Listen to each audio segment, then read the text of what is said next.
The steps that are most important if you're wanting to go out and vote, which I hope everybody does, first off is to make sure that you're registered to vote on there.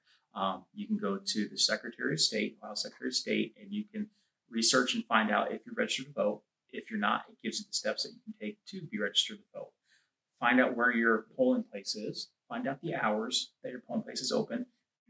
And now with extended voting that we have in Ohio and many other places, find out what days that your polling places are open on there.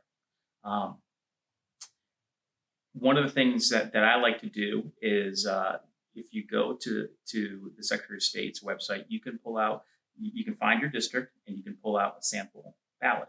I like to print that out. I like to go, I try to research. I like to try to vote for every person on the ballot, not just for the top level ballots, because they're all important.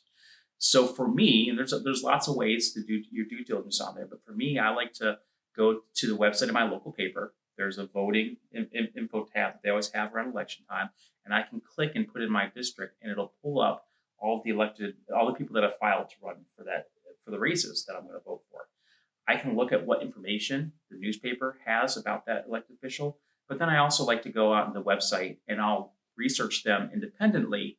And most candidates are going to have either their own campaign page, website, or maybe it'll be a Facebook page. But that way you can see firsthand from those candidates exactly what their platforms are and how they stand on all the issues.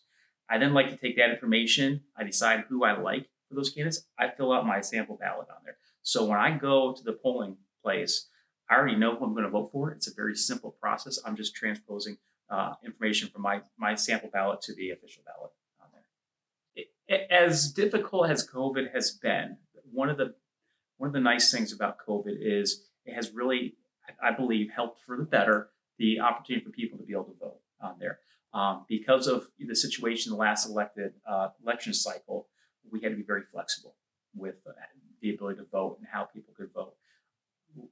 We still look like we're going to maintain a lot of that flexibility going forward. So, if it's difficult or your situation that you're not going to be able to go on polling day, absentee ballots have always been an option, and they're even more flexible now for absentee ballots.